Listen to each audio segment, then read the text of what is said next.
sa ating magandang araw mga bata. Handa na ba kayo para sa ating panibagong aral? Ngunit bago yan, i-check muna natin ang inyong mga attendance. But instead of saying your name, you will say one of your favorite places here in the Philippines. There are some rules that you have to remember during our discussion. Number 1, listen carefully when someone is speaking. Number 2, raise your hand if you want to speak.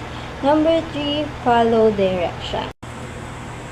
Naaalala niyo pa ba ang ating pinag-aralan kahapon? Yes, Joelyn, maaari mo bang ibigay kung anong ating pinag-aralan kahapon?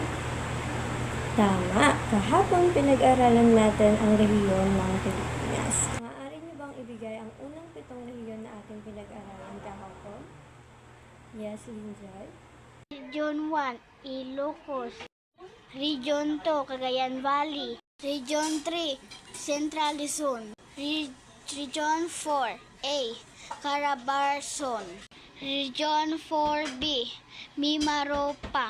Region 5, Bicol. Region 6, Western Visayas. Region 7, Central Visayas. Mahusay, lubos nyo nga naunawaan ang unang 7 rehiyon na ating pinag-aralan kahapon. Ayan, maglalaro muna tayo. Si teacher ay nagtago ng iba't ibang parte ng mapa ng Pilipinas sa loob ng ating classroom at kailangan nyo itong hanapin. Idikit sa pisara kung saang rehiyon ito nabibilang.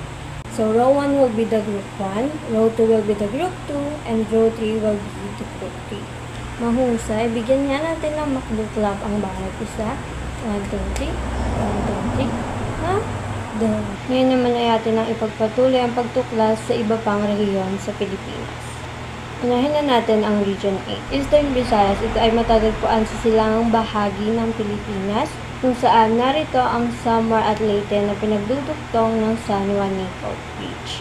Ito ay binubuo ng iba't ibang probinsya gaya ng Biliran, Eastern Samar, Leyte, Northern Samar, Southern Leyte. Mga dialekto gaya ng Waray, Cebuano, Boholano, Linete, Samarnon at Inakbanan ay ginagamit sa mga lugar na ito. Kasama sa kultura nila ang pagkain gaya ng binagol na mula sa taro at nyog at baduyang nga pasayan na isang hipon fritter. Kasama rin sa kultura nila ang Mayaw-Mayaw Festival, isang pistang pang-agrikultura na idinarayo tuwing Mayo 10. Pagsasaka, pangingisda at paggawa ng lokal na produkto ang pangunahing hanap buhay ng mga tao dito. Umako na tayo sa pang-siyam na region, Zamboanga Peninsula. Ito ay matatagpuan sa Mindanao at mayaman ito sa impluwensya ng Espanya. Rehiyon din nila ay tanyag bilang Sardines Capital of the Philippines, Zamboanga City, Ipil, Dipolog at Cagayan. Ang mga wika gaya ng Chabacano, Cebuano, Ilonggo, Spanish at iba pa ay ginagamit sa rehiyon na ito. Mga pagkain gaya ng cuaracha at Spanish sardines ay kilala sa rehiyon na ito. Narito naman ang festival at kasayahan na ipinagdaraos sa rehiyon na ito. Zamboanga Hermosa Festival, ito ay ipinagdaraos tuwing Oktubre.